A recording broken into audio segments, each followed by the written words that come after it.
el sábado hicimos un programa de economía con Calle y muchas personas empezaron a pelear porque estaban como que no, hay que enfocarnos en la salud primero antes que la economía, no estén hablando de economía ahora.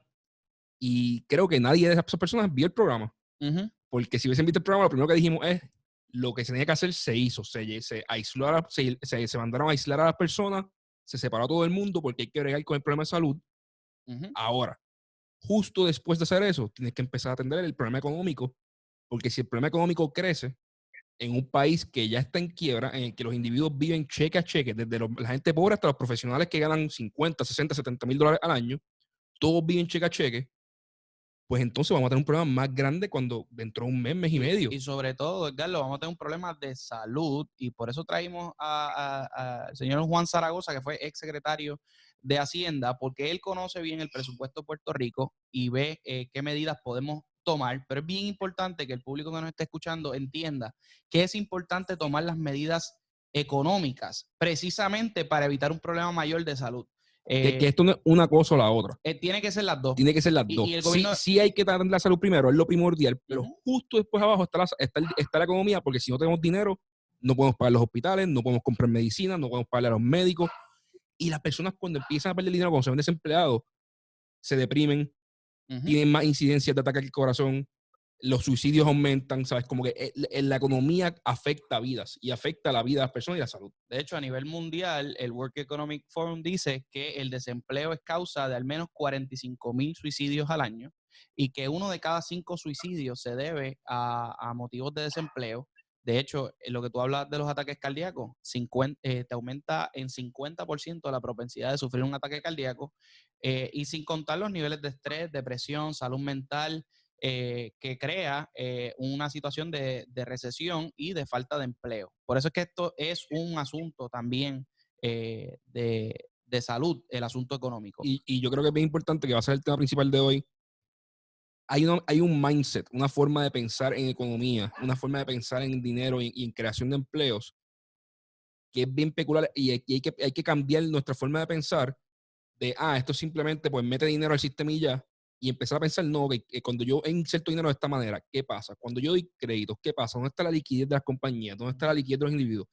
Empezar a identificar los key issues, los key problems, que es donde va a fallar la economía, porque esta crisis no va a ser igual que crisis anteriores. Esto es algo bien peculiar, bien original. Zaragoza, ¿cómo estás? Muy bien, oyéndolo. Estoy de acuerdo con todo lo que han dicho. Gracias por la invitación. Pues estamos aquí remotos. Juan es vecino mío, nos enteramos hoy, pero pues no podemos ir a visitarnos. Pero ya, un poco lejos. Próximamente va a haber una beer en Dorado y un episodio nuevo. Que hay barbecue, ya hay barbecue. ¿Tienes barbecue, Juan? Tengo. Está el fogón encendido. Pues dale, te cojo esa invitación. Tú mismo, ¿viste? Arranca, tú tienes ahí los temas en orden, vamos. Mira, Juan, yo quería, ¿verdad? Yo sé que vamos a tomar bastante tiempo para que, yo creo que el propósito principal de este podcast, ayer hablamos por 1 hora y 25 de diferentes temas y creo que fue un buen podcast, pero yo creo que yo me di cuenta de algo y Carlos nos dimos cuenta de algo con el podcast de ayer, es que mucha gente no entiende cuál es la magnitud y cómo atacar el asunto económico y cuál es el mindset que hay que tener. Yo creo que lo primero ya lo cubrimos, que es el asunto de que economía también es salud y hay formas de salvar vidas teniendo una buena economía, porque si tenemos una mala economía, también creamos un problema grande de salud mental y todo eso. Y lo segundo es que yo quería dejar claro que la primera medida económica que hay que tomar en este país se está tomando, que es la de mantener la cuarentena. Yo creo que ese es el primer paso, porque obviamente si el virus se sigue regando, vamos a tener por un periodo demasiado prolongado de tiempo un problema económico que lo acompaña. Mientras el virus crezca, mientras más gente se enferme, más difícil se nos va a hacer con los recursos que tenemos atender la situación y obviamente más se van a desbaratar todos los negocios y todas las empresas y el ingreso de las personas se va a ver afectado por más tiempo, porque obviamente no tenemos forma de contenerlo. Es un enemigo invisible que está ahí, que todo el mundo se va a cohibir de las actividades que normalmente hace. En Arroyo Habichuela, yo prefiero prohibir a la gente por 14 o 28 días eso es así. El que salgan, a que la gente sola, el 30%, 40% de la población, deje de salir poco a poco y estén por un periodo de un mes, mes y medio, 2 meses sin atreverse a salir al cine, sin atreverse a ir a comprar mantecado, por este miedo de quizás me contagie. Exacto. Porque cuando pasa eso, nada más está 30, 40% de las personas yéndose, no yendo de la economía. Eso ya le da un cantazo gigantesco a la economía. Los negocios no pueden decir esto es business interruption, por lo cual no pueden ir a los seguros, el gobierno no ayuda. Van a Porque no cerrar está pasando sin algo. cuarentena.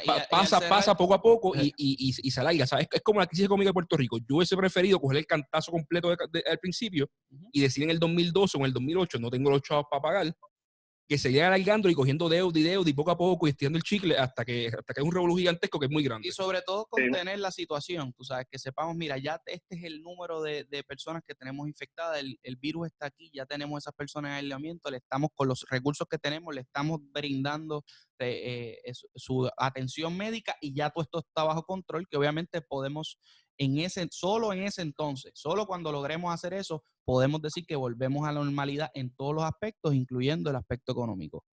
Sí, mira, ningún gobierno tiene los fondos suficientes para tirarles un salvavidas a todo el mundo, empresas y negocios, por 4 o 5 meses. Puerto Rico menos. Digo, ya hay unas reservas, ¿verdad? Hay unos dineros que tienen para la deuda, pero ni aún Estados Unidos. Y en un ambiente de recursos limitados, pues tiene que ser estratégico. Entonces, bueno, todo mi plan salubrista y mi plan económico, tiene que estar diseñado para que esta crisis dure lo menos posible, porque yo no tengo cash en el bolsillo para estar financiando un país completo por 4 o 5 meses. Así como tú bien decías, la primera medida o la principal medida. Y matar ese virus no es solamente cerrando y cuarentena y ya. Obviamente es cerrando, haciendo todas las pruebas que necesitas. O sea, hacer pruebas como si fuera tu trabajo para tú identificar dónde está el virus. Porque que tú cierres y estás a ciega y no sabes cuántos realmente casos tienes afuera, crea el problema de que tú cierras por un tiempo, luego abriste pensando que lo contuviste y como no lograste identificar y poner las personas en atención médica, el virus sigue creciendo y probablemente vuelvas a tener que cerrar. Y nosotros podemos financieramente y con unas medidas que hemos discutido con usted previo al podcast, financieramente apoyar a ciertas industrias críticas y a ciertos negocios por un mes, pero si volvemos a una cuarentena en 2 meses, en 3 meses, no hay dinero. Como usted dijo, no hay dinero ni por el lado federal para ni hacer por esto el lado... ni 3 ni 4 veces. Ni 3 ni 4 veces. O sea que en esta hay que aprovechar, hacerlo por el tiempo suficiente como para contenerlo realmente y medirlo, sobre todo para saber cómo contener el virus. Que vamos a ponerlo en perspectiva en lo que estamos hablando ahora. La cuarentena acaba en 7 días. En 7 días. En 7 o 8 días. Pero con el nivel de testing que hay ahora mismo, realmente no podemos acabarla. No sabemos si se puede acabar o no. Porque no vamos a saber cuál es la prevalencia del virus, cuántas personas se están infectando día a día y si lo hemos logrado controlar con las medidas actuales. Exacto. Por lo cual, cuando llegue el 30 de abril, es bien probable que la medida económica y de salud más viable y la de mejor práctica sea, mira, va a haber que alargar esto porque no tenemos los datos suficientes para poder saber si ya es suficiente. Lo hicimos bien temprano, quizás está funcionando a la perfección, pero no podemos saber porque no tenemos datos. Exacto. Básicamente lo que hay que hacerle es 2 cosas. Una, el cierre, perfecto. Probablemente hay que prolongar ese cierre. Provocando más estrés financiero a las personas y más estrés financiero a los negocios, pero asegurándonos de que en ese tiempo vamos a bregar con la emergencia salubrista y asegurándonos que podemos contenerla y que estamos tomando todas las medidas y que sabemos la magnitud exacta y le podemos dar cierta seguridad a la gente para que continúe con su vida porque ya sabemos cuántos casos hay. Y yo creo que 15 días es muy pequeño porque obviamente la gente presenta síntomas ya a los 15 días. Mucha gente está diciendo de 30 a 45 días, ya más o menos sabes quiénes son los que tienen síntomas y ya por lo menos puedes hacer las pruebas en el tiempo que tomen las pruebas y todo eso y ya puedes contenerlo. Por lo menos eso es lo que he visto en otros lugares que han discutido este asunto salubrista. Estoy de acuerdo con ustedes. Yo creo que aquí hay que apretar el lazo, porque si nos quedamos a medio pocillo, nos cogen las navidades con algún tipo de aislamiento social parcial. Y eso sería Entonces, sí, devastador para eso la sería economía, devastador. los negocios Sí. y la gente. O sea, se quedaría sin empleo Zaragoza, en masa. y si entramos directo a las finanzas, antes de empezar el podcast, estamos hablando un poco de cómo Puerto Rico está en quiebra y el país vive día a día, pero también los individuos. Nick, tú dijiste una estadística de que cerca del 60% de la población. En Estados Unidos, Uh-huh. en Estados Unidos, la mayoría de la gente vive a $400 de un imprevisto para entrar en impagos en sus cuentas. Es decir, paga su casa, paga sus deudas. Y le sobran y todo eso $400 al le mes. son $400. Si esos $400 se enferman, pasa un coronavirus y dejan de generar ingresos, pasa cualquier cosa, empiezan a incumplir sus pagos. Si pasa por 2 meses o 3 meses, a los 3 meses te quitan el carro, a los 3 meses te Zaragoza nos quitan la confirmó casa. eso. Dice, mira, en Puerto Rico pasa lo mismo, aún con profesionales. Exacto. Porque el costo de vida y el estilo de vida es tan alto que aún personas que ganan lo que se podría considerar un billete de 60, 70, $80,000, quizás hasta más, viven cheque a cheque, ¿sabes? Porque tienen un carro un poquito muy caro, una casa un poquito muy cara. Exactamente, porque han trepado sus gastos fijos. Exacto. Han trepado sus gastos fijos de casa, carro, lujos, etcétera. Y entonces, esos gastos fijos no son fáciles de recoger vela. Sabiendo esto, Zaragoza, ¿cómo puede entrar el gobierno a empezar a ayudar a estas personas? O sea, yo sé que el gobierno federal está haciendo unas cosas, si quizás puede hablar un poquito de eso. Pero antes que eso, Edgardo, antes que entremos a cualquier medida, yo quería saber, o sea, Juan, o sea, que podemos todos estar de acuerdo que el problema principal que vamos a enfrentar es un problema de liquidez a corto plazo. Es cash flow en negocios e individuos. O sea, eso sí. O sea, podemos estar de acuerdo, o sea, no es un problema normal o, ¿cómo decir? O sea, no es como business as usual, es algo que simple y sencillamente por X tiempo, que es el tiempo que esté la gente encerrada con o sin orden, encerrada por el asunto económico, pues van a tener esa interrupción de negocio y van a tener ese problema porque de cash para flow. hablar un poco, usualmente las recesiones y las depresiones son, ok, o no tengo producción porque el país no está produciendo, no tiene a quién venderle, no es efectivo, que es el caso de Puerto Rico. Somos un high cost producer, por lo cual no tenemos a quién producirle y venderle productos de Puerto Rico, la economía se contrae, o es un problema de demanda. Es un problema de que hay producción, pero la gente no tiene con qué comprarla. Es el problema del 2000, de la recesión de los años 20 y los años 30. Al corto plazo hay chavos para Y una tercera son las financieras, que fue lo que pasó en el 2008, que pues lo puede arreglar el Fed, porque okay, aquí es que los bancos todos se quedaron sin liquidez a nivel central y le hace falta seguridad para poderse prestar y poner el sistema monetario a correr de nuevo. En este caso no hay ninguna de las tres. En este caso hay dinero en el sistema, por ahora. Hay producción normal, porque no es como que bajó la producción y las personas todavía tienen demanda, las personas todavía están demandando los productos. El problema es que las personas que quieren los productos y por ahora tienen los chavos para comprarlos, no pueden salir a comprarlos. Y que cuando no puedan salir a comprarlo, los que sí le vendían los productos no van a tener chavos para pagarle a los empleados, que son los mismos que son los consumidores. O sea que es un asunto de liquidez, de líquido, de intercambio. Sí, no vas a tener dinero tampoco si te dedicas a la compra y venta. Ajá. Oye, la mayoría de la gente que se dedica a la compra y venta aquí tiene suplidores fuera de Puerto Rico. Que te van a estar ahí no hay moratoria posible, te van a estar llamando para que te pongas al día. Después de esto, si te tenían a 90 días, te van a poner a 30 o te van a poner a COD. Sí, porque todo el mundo está igual. Todo el mundo está en el mismo barco, buscando todo el mundo está en el mismo barco y tú sabes, yo oigo a la gente diciendo, no, es que el negocio que no pueda sobrevivir 2 o 3 semanas sin vender debe cerrar. Oye, con la boca es un mame. Claro. Con la boca, oye, los negocios. En este país. Yo no soy economista, yo soy comerciante, ¿verdad? Y asesoro negocios y soy un observador de la economía. Y los negocios funcionan como una centrífuga. Tú compras, vendes, generas un servicio, lo provees, lo facturas, tienes dinero en la calle en cuentas a cobrar. Puerto Rico no es el sitio donde nosotros los comerciantes pymes tenemos siempre los receivables trepados, las cuentas a cobrar 90, 120 días.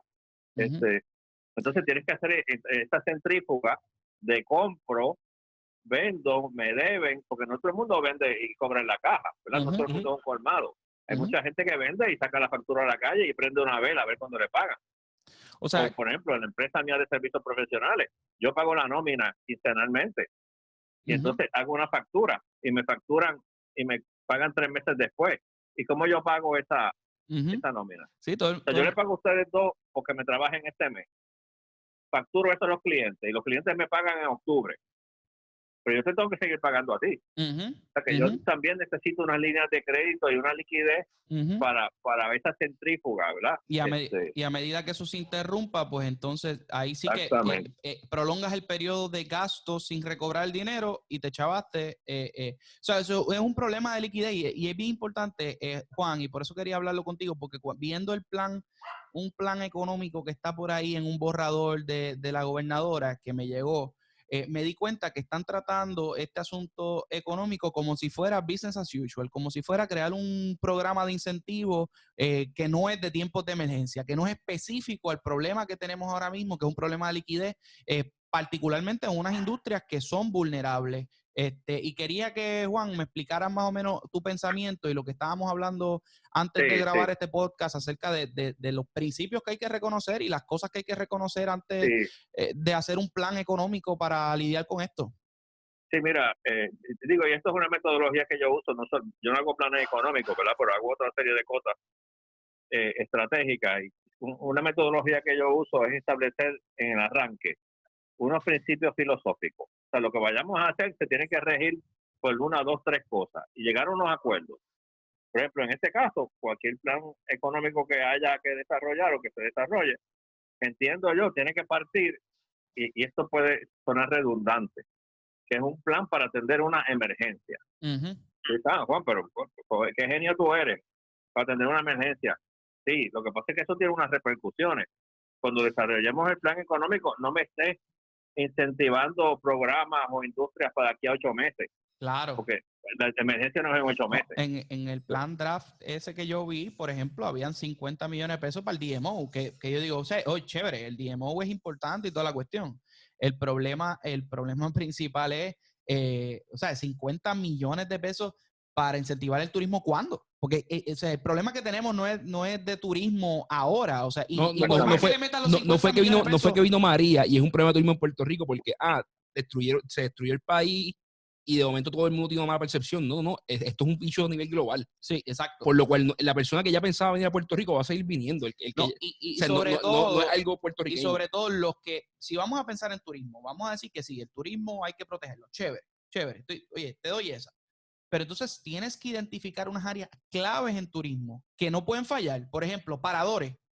Yo tengo que saber que los paradores que son más pequeños, que no tienen el capital que te tiene un Hilton, que no tienen el capital que te tiene un Marriott, específicamente, quirúrgicamente tengo que ir a ese parador y darle ese, o puede ser financiamiento, que lo vamos a hablar aquí con SBA, por un lado, y un alivio que sea lo más cash y líquido posible para que ellos aguanten esos 3 meses, 2-3 meses, retengan sus empleados y entonces puedan volver a operaciones cuando se acabe la emergencia en un tiempo X que, de nuevo, depende de cuán rápido nosotros contengamos el virus. Pero si voy a hablar de turismo, tiene que ser en esa dirección. No puede ser dándole 50 millones de pesos a una organización que se va a dedicar que en el futuro que se va a dedicar a mercadear fuera de Puerto Rico. O sea, tú estás cogiendo 50 millones que podríamos invertir directo en la economía de Puerto Rico. En la economía. Y los vas a coger y los vas a gastar en el New York Times, en el Washington Post, en NBC Estados Unidos, o sea, fuera de Puerto Rico. Sí. Eso tiene cero sentido, mi hermano.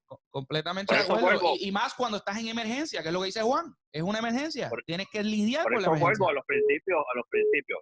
Principio número 1. Aquí, estos son unas medidas para atender una emergencia. ¿Y la emergencia de qué es? Como bien decían ustedes ahorita.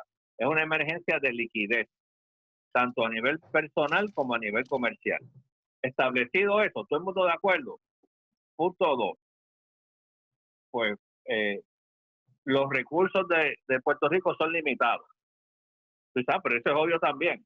Bueno, lo que pasa es cuando tú partes de que los recursos son limitados, pues te tienes que poner quirúrgico, específico, a la hora de tú incentivar X o Y cosas.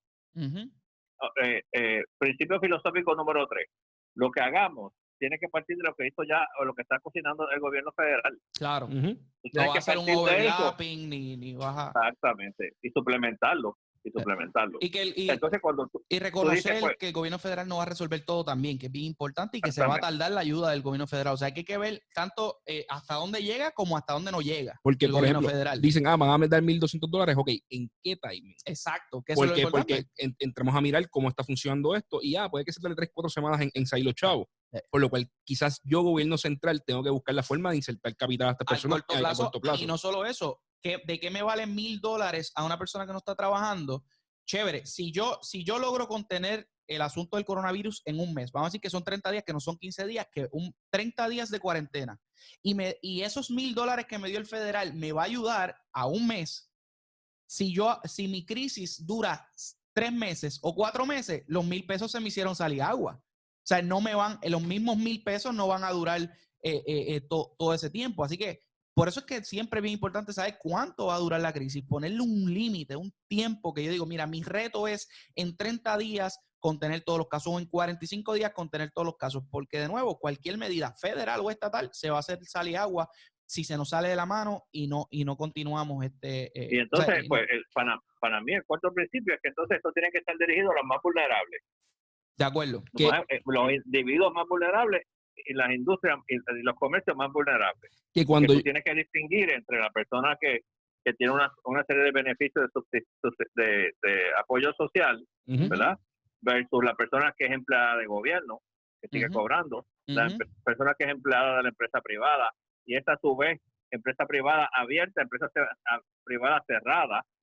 Hay una distinción bien grande. Una distinción bien, tienes el empleado por cuenta propia. Y ahí a mí me preocupa mucho eso de la distinción, porque cuando vemos el plan que está borrador por ahí corriendo, por ejemplo, hablan de darle un incentivo o un crédito a las empresas que se mantengan pagando a sus empleados. Oye, pero si tú eres un supermercado, yo realmente tengo que dar un incentivo a que tú tienes los empleados. Pues claro que no, si estás operando, o sea, tú estás en tu mejor momento histórico, mi hermano. Yo creo si tú eres un puesto de gasolina, o sea, si tú eres un restaurante, pues quizás si tu restaurante tienen que identificar cuáles son las industrias que están cerradas y decir, este crédito va a los empresarios que paguen la nómina y estén cerrados y no estén operando. No. Sí, pero fíjate, aún en el gobierno federal, fíjate que pusieron el límite de los 500 empleados, porque esto va dirigido a las pymes allá. Exacto. Entonces, tú vas a subsidiar una mega tienda que tuvo que cerrar. Exacto. Pero esta gente tiene el capital y tiene el financiamiento. O sea, aquí, en un ambiente de recursos limitados, nos estamos poniendo bien creativos. Tienes que ser bien quirúrgico tocando a los más vulnerables. Y además que cada uno de estos incentivos que damos nos va a costar más adelante. Sí. Son ingresos que dejamos de recibir, por lo cual, como usted dice, hay que ser quirúrgico. También dentro... No, es que no tenemos más recursos. Tenemos X cantidad de recursos que sabemos que podemos sacar, pero no podemos sacar $1 billón de presupuesto. Lamentablemente no lo tenemos. Dentro de lo que se ve aquí que están dando, están hablando de incentivos para la farmacéutica. O sea, yo soy el fan número 1 de la industria farmacéutica y de medical devices en Puerto Rico. Pero esta gente ha tenido 0 business interruption. O sea, igualmente están en sus mejores momentos históricos. Están vendiendo medicinas por todas partes. No tienen ningún tipo de business interruption.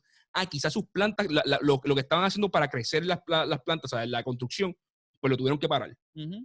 Pero su operación regular sigue operando. O sea, esas personas siguen yendo a trabajar. Lo que yo vi de ese plan, luego de leerlo y estudiarlo, creo que... Es que se cabildeó, llegaron 15 cabilderos allí a trabajar. Dos cosas. Primero que nada, y esto hay que hablarlo, el Task Force no está compuesto de pequeños y medianos comerciantes, están compuestos de gente grande y con influencia. Eso es lo primero. Pero lo segundo... Y que sigan operando. Que siguen operando. O sea, que realmente pues van a ser medidas que les convienen a ellos.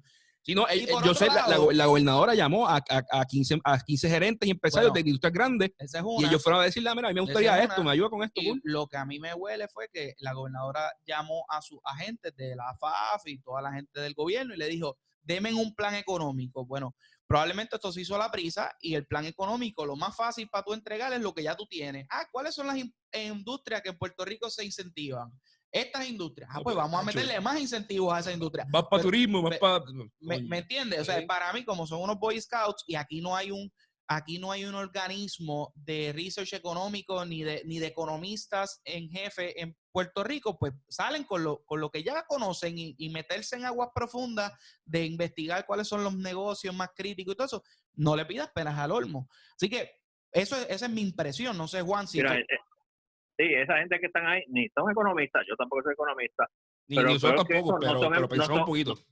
Pero no son empresarios tampoco. Exacto. Muy pocos de esos que están ahí tienen la casa garantizando la línea de crédito del negocio. Exacto. Y no saben lo que es estar ahí abajo y apretado de cash y tener que cerrar y dejar en la calle a gente. Y siguen Eso cobrando no porque están en el gobierno, o sea, están tranquilitos, o sea, pero, no son el pueblo real. Pero Juan, como lo veo, si vamos a ser quirúrgicos y tenemos que establecer prioridades, como tú bien dices, hay que ver que no hay un overlapping con lo federal. Obviamente estamos, de nuevo, en acción estatal, olvidándonos de lo federal, estamos limitando el tiempo. Por tanto, eso nos ayuda a ser más eficientes con el dinero, porque en vez de cubrirle el cash crunch o la deficiencia de efectivo y de flujo de efectivo de un negocio de 3 meses, pues voy a hacer uno nada más, o sea que estoy triplicando mi dinero prácticamente si limito ese tiempo. Lo segundo, que si vamos a ser quirúrgico, entiendo que hay que hacer distinciones. Lo primero, hay que ver cuánta gente hay trabajando, que son los que van a dejar de generar, porque los retirados siguen recibiendo su retiro. Las personas que dependen de su asistencia social van a seguir recibiendo. De hecho, van a recibir unos suplementos del gobierno federal. Así que vamos a ver cuántos trabajadores tenemos. Y yo estaba sacando unos números. En total de trabajadores en Puerto Rico, según los datos del Departamento de Trabajo, la última encuesta de 2017, son 875,780 trabajadores. De esos yo puedo hacer un rant de cómo es posible que nada más hayan datos hasta el 2017 y estamos en el 2020. Hay unos que están en el 2016. O sea, esto es absurdo, ¿sabes? Pero para que vean el problema económico, el problema de Puerto Rico de falta de datos. Bueno, y tú nunca sabes cuando hay una cosa como esta que tienes que entrar a bregar con lo que tienes. Son 875,000 empleos. De eso tienes que restarle los empleados públicos porque los empleados públicos van a seguir recibiendo el dinero del gobierno y obviamente está en su poder y hay que hacerlo. Ahí le pongo un asterisco para hablar ahorita de los empleados municipales.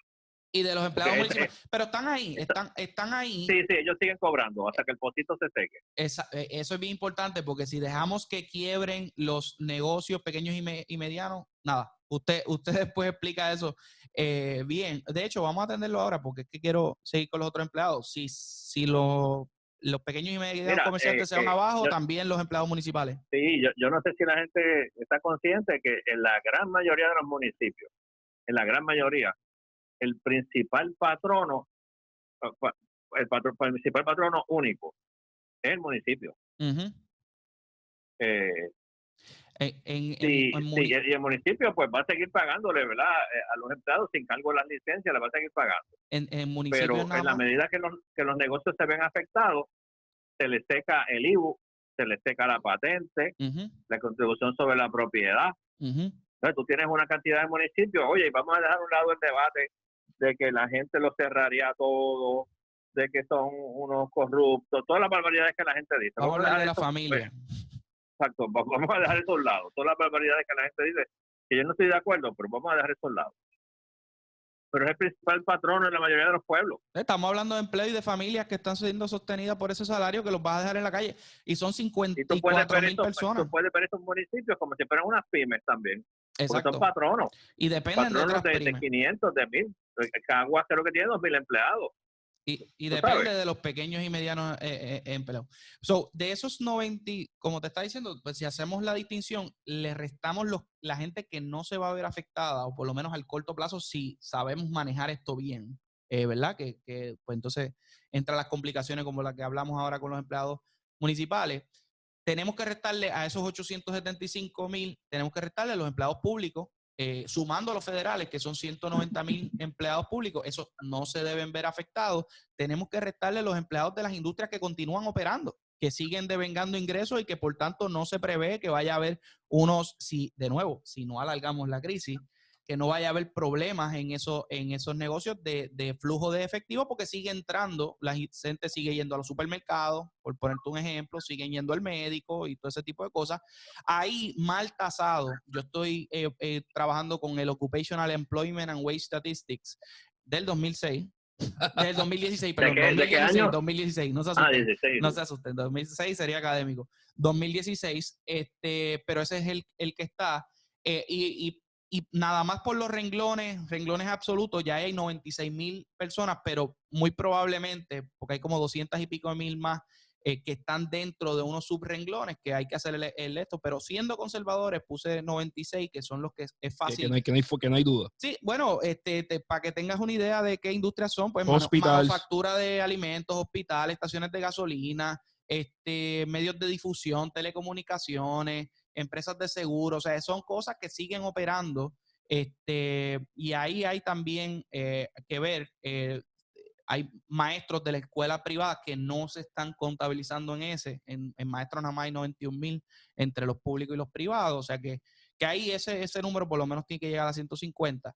Y entonces, lo otro que hay que ver es las compañías grandes, y aquí es que es bien importante hacer el énfasis en los pequeños y medianos empleos, pequeños y medianos negocios. ¿Por qué? Los grandes negocios pueden aguantar 30 días sin ingresos, pueden aguantar 60 días sin ingresos. Nadie puede aguantar 6 meses sin ingresos, ni los grandes. Por eso es que hay que contener este asunto. Pero si nosotros decimos que el tiempo es 30 días, 45 días, ellos pueden aguantar el cantazo. Ahora, las pymes no lo pueden aguantar. Así que también hay que hacer otra distinción. Y esto no es nosotros siendo populistas ni jugando para las gradas. Nosotros aquí hemos hecho un montón de podcasts defendiendo empresas grandes y diciendo cómo son necesarias para la economía, principalmente pharma y biotecnología y medical devices. Estamos siendo reales, ¿sabes? Estamos mirando los números como son, porque hay que actuar mirando los números. La cantidad de recursos que tenemos para invertir es limitada, por lo cual no podemos ponernos a malgastarlo. Exacto. O sea, hay que saber dónde yo puedo dar el cantazo más grande con los recursos limitados que tengo. Yo no le puedo dar por ponerte un ejemplo y poner un nombre, o voy a dar 3 nombres para tratar. Yo no le puedo dar un bailout local y darle chavos a Home Depot o a Popeye, porque son cadenas grandes con cash que pueden aguantar. Popeye probablemente es un franchiser local, pero hay que verle. Que no sean franquicias, pero estamos hablando de negocios grandes. Un Home Depot, que no es una franquicia, que lo sabemos, pues yo no puedo coger esa industria, ese empleador y dirigir mucho dinero ahí, pero fíjate que el plan de la gobernadora hace exactamente eso. Hace lo contrario, sí, hace lo contrario. Oye, en esencia, no es lo mismo en eso. No es lo mismo Home Depot que National. Exacto, no es lo mismo. Exacto. National es una pyme bajo la pequeño y mediano negocio, y no es porque sea local o no sea local, es que en escala es mucho más pequeño y tiene mucho menos cash para enfrentar la situación. Ese inventario que está aguantando, ¿sabes? No, lo tiene que financiar. El que se lo financia probablemente es de fuera de Puerto Rico, por lo cual no le va a coger penita diciéndole, no, pues coge 30 días, 60 días más para pagar. Lo que dijo Juan ahorita, le van a cortar los términos, va a hacer más tight.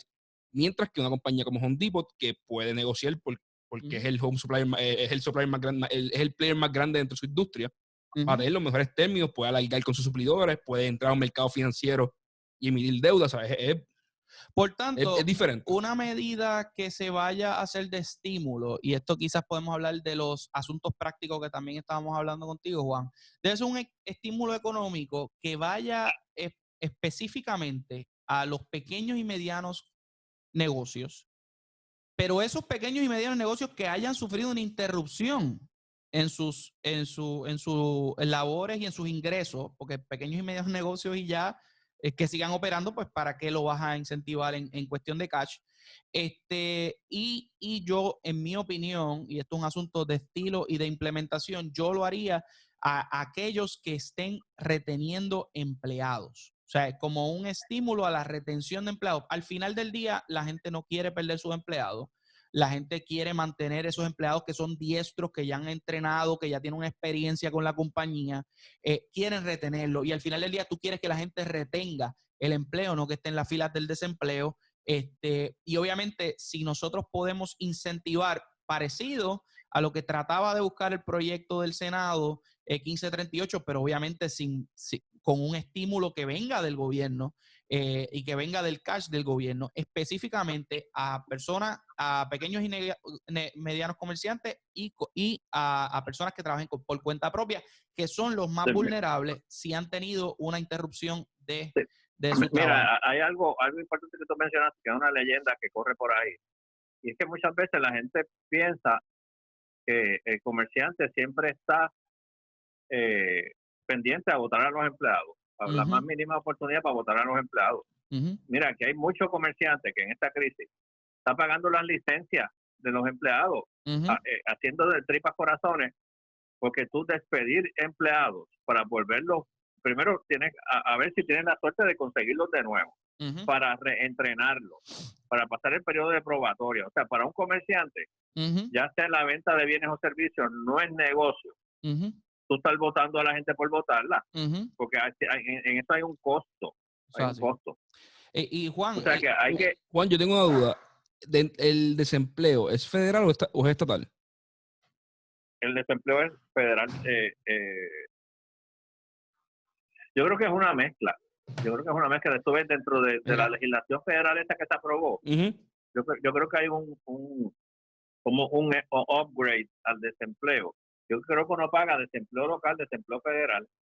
O sea que aquí hay unos fondos de desempleo, pero también hay una porción federal. Porque ahí mismo yo creo que también hay que ser, o sea, si vamos a hacer objetivos, el plan tiene que incluir medidas que quizás permitan que empleadores que no pueden pagarle la nómina a sus empleados puedan darle un despido parcial, o sea, un despido intermedio de hoy a 30 días. Yo no diría un despido parcial, como se llama eso, sería un plan suplementario de suplementar la merma en jornada. Y eso pues se por ahí, puede trabajar, porque hay muchos empleados a part-time, ¿sabes? Mira, mi hermana es una empleada de un sitio de los que tú brincas y son los palones pequeños. Ese sitio, obviamente, cerró. Pero mi hermana trabaja 20 horas a la semana. Claro. O sea, y mi hermana es el mejor caso, mi hermana, o sea, vive con papi y mami, o sea, no tiene necesidades estas de... Pero un empleado como ella, ¿sabes? Los supervisores de ella, probablemente lo que cobran cuando tú vienes a ver es lo que cobraría alguien en el desempleo, que quizás, o sea, darle la flexibilidad a las compañías para poder poner a sus empleados bajo desempleo y que entre a un sistema del gobierno, y el gobierno sí no tiene que entrar a darle hecho a un empresario para que el empresario los pase a los empleados, donde siempre que hay intermediarios hay problemas. Estoy de acuerdo. El gobierno tiene que buscar la forma más efectiva de coger el dinero que tienen, lo que hay, y pasárselo directo a la persona más vulnerable, que es el empleado que trabaja 25 o 30 horas en retail, en el mall, que son cientos de miles de puertorriqueños que ahora mismo no están trabajando.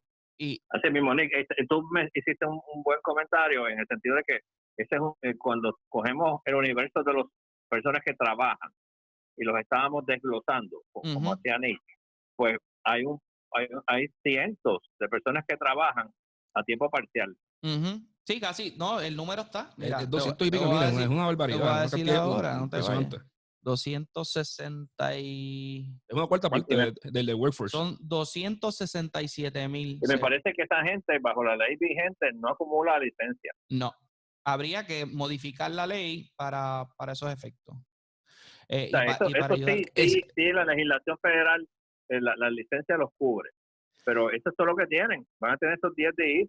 Fuera de eso, no tienen días, no es que tampoco sean tantos, ¿verdad? Bajo la ley local, pero no acumulan. Y hay que mirar otra cosa, pero también el asunto que dice Carlos de cuánto se puede tardar, pero hay que ver también en el principio que estábamos hablando de los fondos federales, si no se tardan tanto los fondos federales y podemos contener esto en poco tiempo, 30, o sea, son 2 if grandes, pero si no se tardaran, pues si te pones a ver cuánto el gobierno federal le va a dar por persona, que son $1,000, todas estas personas que trabajan part-time pueden cobrar de eso, y de hecho 1,000 es más de lo que hacen part-time, probablemente por el mínimo, pero obviamente tampoco se les puede dejar desprovisto esperando por el gobierno federal. Hay que estar pendientes de que en efecto cuál es el timing de eso para poder hacer esa operación, y el gobierno tiene que hacerlo de la manera más directa posible, ¿sabes? A mí me gusta mucho esta idea de dar crédito. Tú pagas ahora y yo te doy un crédito de adelante. El problema es que nuevamente es un problema de cash flow. Es un problema de cash flow. Tú me dices a mí, ¿sabes? Pagar a tu empleado, ¿sabes? Si yo tuve un empleado y yo te doy un crédito, y yo te digo, ¿para qué yo quiero el crédito si voy a quebrar antes de poder usar? O sea, no es como que tengo un tax liability porque, ¿sabes? Esto me dañó el año. Me gustaría, esto lo voy a usar en 3 años. ¿Para qué yo lo uso? Me gustaría... No, oye, Juan, pues lo uses bastante rápido. El reembolso parte de que tienes la liquidez para pagarlo ahora. Exacto. Ahí está. Si no tienes la liquidez para pagarlo ahora, pues no. Pues el hecho que me prometas reembolsármelo no me resuelve el problema. Sacando aquellos números de los empleados y todo eso, llegamos a unos números que si es por un mes, mensualmente, un plan de estímulo que le dé $1,000 a cada empleado. Que perdió su trabajo, que no está trabajando. Que no esté trabajando, o si lo hacemos a través de las pymes, estaríamos hablando de un plan de estímulos que al gobierno de Puerto Rico le puede costar algunos $180 millones por cada 30 días. Quiere decir que si no tardamos 60 días, pues el doble de eso. 360. Llegamos a 360 millones de pesos, que ya yo creo que ahí estamos borderline en cuestión de nuestro asunto presupuestario como para poder pagar eso. Para ponerlo en perspectiva, el gobierno de Puerto Rico gastó 300 millones de pesos la última vez que le dio el incentivo a los médicos para que se quedara. O sea que no era un asunto de emergencia como y a lo mejor, y usted conocerá más del erario público que yo porque estuvo ahí, a lo mejor no es una cantidad tan loca para conseguir esa cantidad de dinero. Obviamente hay gente aquí que está hablando de $2 billones, pero obviamente ahí tendrías que entrar a las cuentas de reserva de los bonistas. No es un dinero que tienes automático y líquido ahora para bregar con la situación. Oye, entre COI y Video Voice habían 100 millones. Y esa es la cosa. Si uno corta un par de hijos talentosos entre medio, se consigue los sería, o sea que es doable. Sería viable conseguir 150 millones en un periodo de 2 semanas para hacer algo como esto. Para hacer un programa directo a los pequeños y medianos comerciantes y a los cuentapropistas. Yo me imagino que sí. El gobierno tiene que estar. Oye, al final de cuentas, es que como te digo, es que como ahí tan poca información, yo no sé. Bueno, pero acabamos de soltar 50 millones en una propuestita boba para el DMO. O sea, yo no creo que llegar a 100 más va a ser tan complicado. Quítale primero los 50 de esos que ya le asignaste al DMO. Habían ahí 55 55 y consíguete 95 más. Que creo que... Y habían otros chavos para Invest. Y otros chavos para otras cosas. Si habían país, oye, de esta misma documento de Fortaleza, pueden haber 80 millones de pesos. Exacto, está a mitad de camino. Obviamente, diciendo que el tiempo es dinero y que tienes que entonces contener esto efectivamente, si no votaste los chavos, porque no resolviste nada, no se quebraron este mes, pero se quebraron el mes que viene, que es lo importante. Juan, hablando de los negocios, yo quería también traer un tema que nos saltamos un poquito, que es que los negocios tienen dos problemas. Bueno, el problema principal es liquidez, punto. Y obviamente un componente de esa liquidez es el asunto de la imposibilidad de pagar la nómina. Dejan de ingresar, no pueden pagar la nómina, crea desempleo. Estas medidas que estamos proponiendo o la medida que vayamos a proponer tiene que ir dirigida específicamente a evitar que se pierdan empleos. Porque no podemos verlo como, no, voy a soltar chavos en la economía para ver qué pasa. No. Yo lo que voy a hacer es darle el cash suficiente a los negocios para que no voten gente. Por eso es que a mí me gusta el vehículo de darlo a través del empleador para que porque el empleador va a retener los empleados. Exactamente. Y eso es por un lado, pero por otro lado hay una oportunidad bien grande de obtener liquidez para los negocios en los otros gastos que no son la nómina, porque hay otros gastos, hay pago de mantenimiento de planta física, gastos de utilidades, que son gastos fijos, gastos de renta, seguro. Todo ese tipo de cosas. Y hay algo bien importante que se hizo a nivel federal, que es el préstamo de SBA. Y que después de tanto pulseo entre la comisionada residente y la Fortaleza, de decirle, mira, ya tienen que hacer esto, lograron que Puerto Rico se incluyera en la lista de SBA. Hay que explicar eso un poco.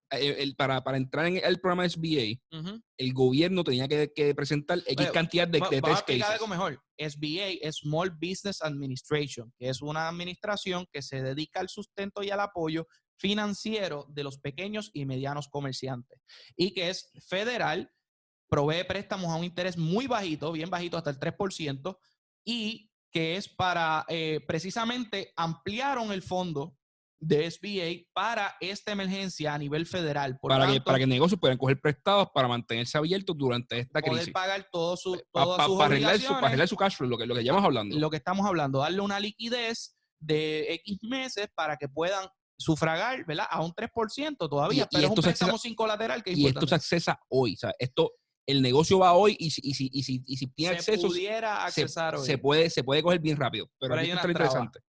El gobierno tiene que primero presentarle SBA, creo que eran 5 o 10 casos, una cantidad bien bajita en todo el territorio, de que, mira, estos negocios están viendo business interruption por el coronavirus y las medidas que estamos tomando, déjame entrar a tu programa de emergencia.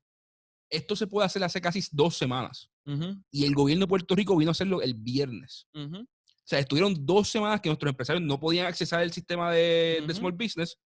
Porque aquí, pues, se durmieron más que eso, porque hay muchos negocios que empezaron a presentar pérdidas mucho antes. Porque aquí se durmieron y están en otro viaje. Y se durmieron hasta el punto que Jennifer González tuvo que hasta tuitearle. Sí, como que, escribirle una carta a Fortaleza para que, mira, acaben y hagan esto, que los chavos están ahí. Pero para acabar de joder, porque es que hay que hablar malo, ¿sabes? Esto lo hacen y le meten una traba en el medio que dice que para solicitar el préstamo necesita un wet signature. Necesita un wet signature. Primero que nada, yo nunca he escuchado el término wet signature en mi vida. Juan lo escuchó. El chiste de Juan quedó bueno. Fue lo mismo que yo pensé. Llegué como, what? Pero no es apto para podcast. Pero ok, tiene que ser un wet signature. Cuando uno googlea wet signature, significa que es una firma a bolígrafo, a mano. No es un ponche, no es un print, no es una planilla certificada.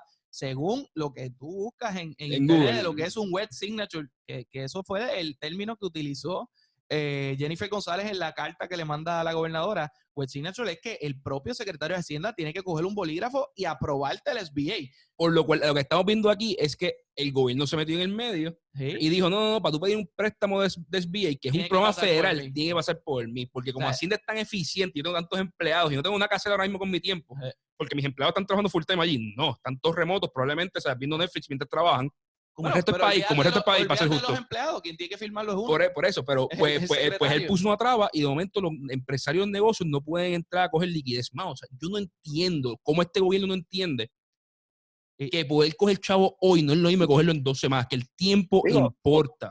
La regla número 1 de manejo económico es do no harm. No le hagas daño a las cosas, o sea, no te metas en el medio.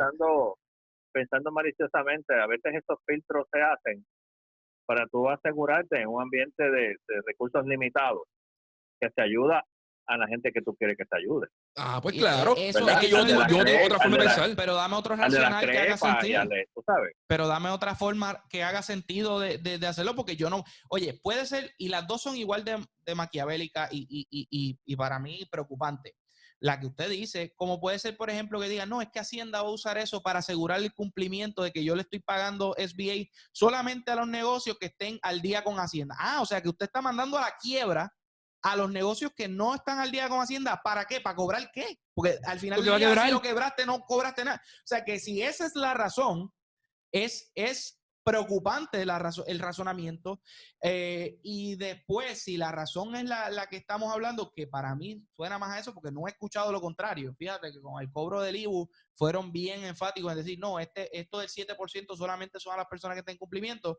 Fíjate que eso no es lo mismo que está pasando aquí.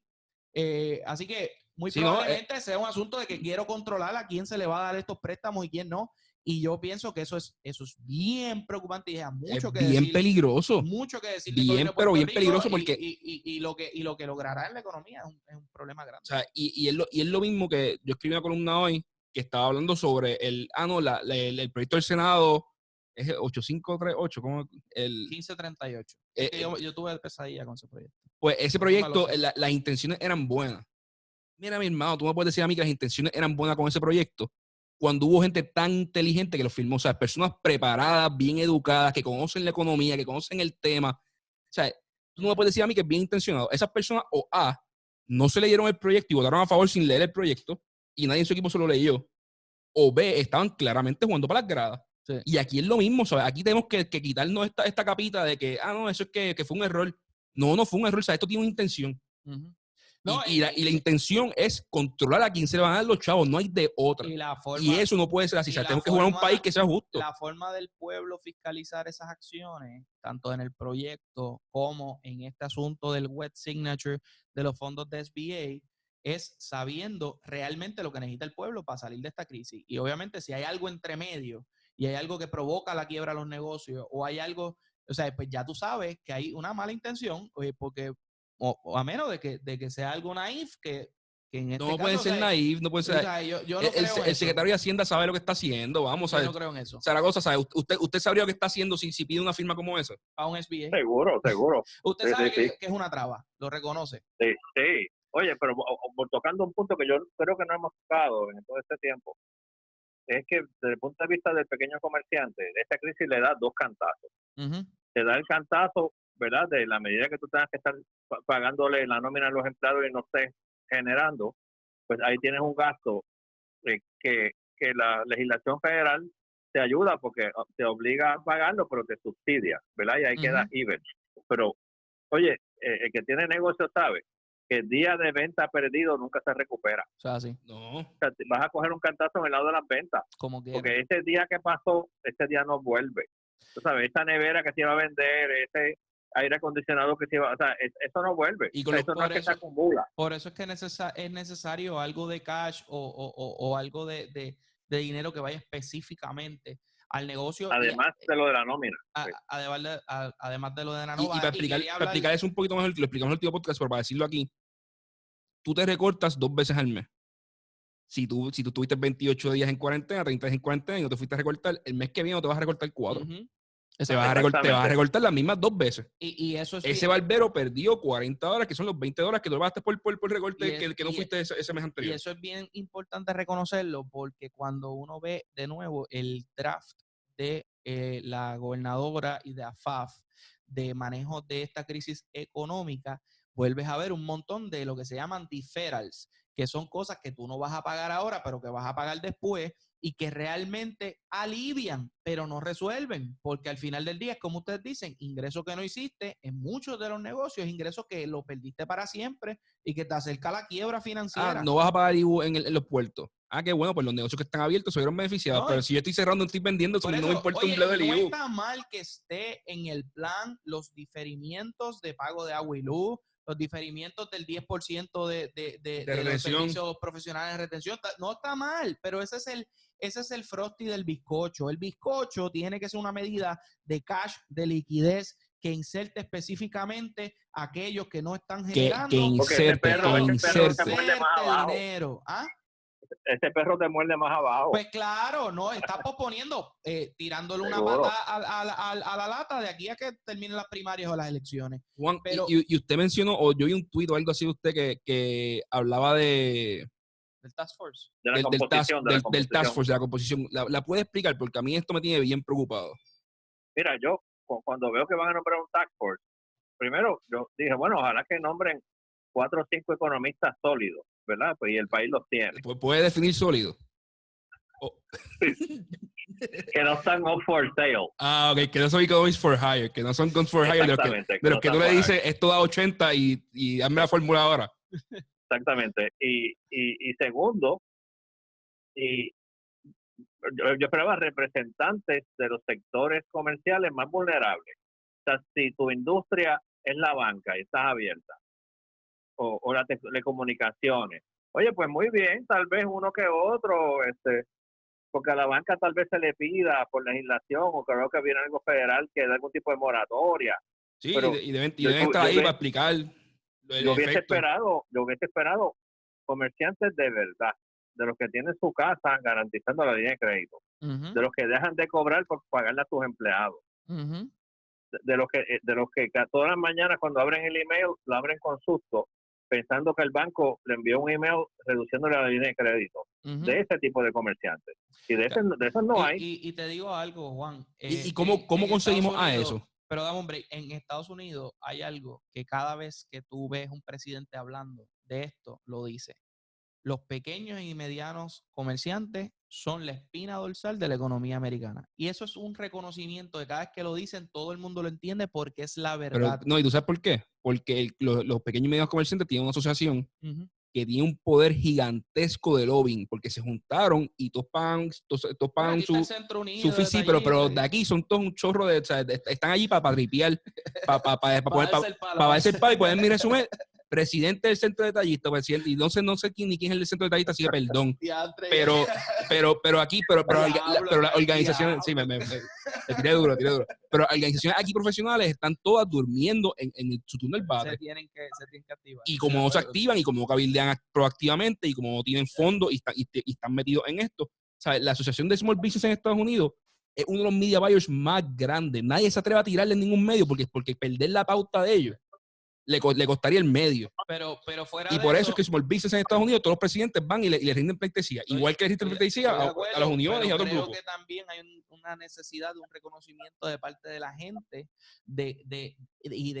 y si la gente lo reconoce, eso le cuesta voto a los políticos, de que sí es importante el pequeño y mediano comerciante y que es de los más importantes y de los más vulnerables, específicamente en momentos como este.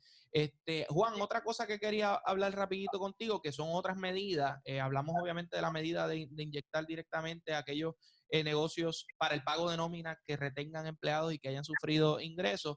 Pero, por ejemplo, hay asuntos de moratorias. Hablamos del Fondo de Desempleo, pero quiero hablar un poquito del asunto de las moratorias. Creo que también por ese lado tenemos que tener un marco de acción bastante fuerte y hay que decirle que la gobernadora, por lo menos en lo que son los asuntos del financiamiento de la vivienda, que son los préstamos FHA Boricua y los préstamos del Banco de Desarrollo Económico, ella tuvo una dirección a eso, pero es bien importante no solamente ver el lado del cash, tú tienes cash en tu cuenta, si ingresas, en este caso no estás ingresando, o si dejas de gastar. O si dejas de gastar.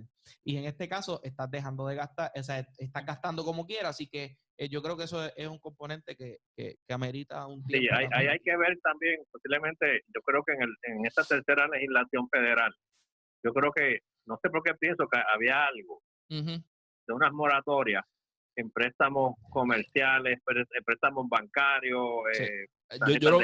Yo los vi en, ¿cómo es que se llama? En préstamos estudiantiles de federal. Pero no vi ninguno comercial. Sé que se estaba hablando, pero no vi ninguno en lo que leí. Tengo que hablar un momentito como mi opinión, ¿verdad? Yo veo bien complicado que Estados Unidos decida en un momento como este, decirle a todos los bancos y a todo su sistema financiero que dé moratoria, porque a diferencia del huracán María, que era un área contenida, que era en Puerto Rico, y Irma en Florida y 2 o 3 desastres, que hay moratoria y son obviamente parten de la declaración de emergencia del presidente, pues obviamente es complicado para el presidente de Estados Unidos decirle a todos los bancos que dejen de agarrar, de tener dinero, ¿verdad? Y es medio complicado. Y quizás también esa complicación haga que se tarde un poco, pero hay que recordar que Puerto Rico tiene una ventaja y es que la mayoría de los bancos que quedan hoy son locales. Por tanto, si tienes un préstamo con Popular, si tienes un préstamo con Oriental, son bancos que ya, o sea, son locales. First Bank son bancos locales que tienen operaciones en Estados Unidos. Las cooperativas. Las cooperativas son bancos locales. Así que yo creo que eso le da una agilidad especial al gobierno de Puerto Rico para trabajar el asunto y el tema de las moratorias con estos bancos. Obviamente hay otros componentes que es que probablemente el banco lo que está haciendo es el servicing de la cuenta y tiene un mercado secundario que como quiera le está pidiendo el dinero y obviamente no vas a quebrar el banco local. Pero yo creo que hay un marco de acción un poquito más amplio y más fácil, más dedicado. Y obviamente un ente regulatorio bastante, tú sabes, ahí con estos bancos, que creo que también las moratorias es algo que es importante hacerlo y hacerlo ya. Y oye, ver cómo se trabaja un programa de moratoria.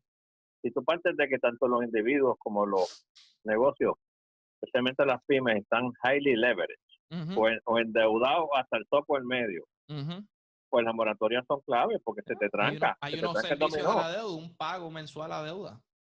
Exactamente. Oye, tú tienes esa línea de crédito trepada, tus clientes que te pagaban para empezar están cerrados, no están haciendo cheques, pagando a suplidores. O sea, yo lo he notado en los clientes de mi negocio, o sea, el flujo de depósitos diarios se ha reducido dramáticamente porque a menos que tú tengas muchos clientes internacional, muchos clientes de Estados Unidos que te pague desde allá.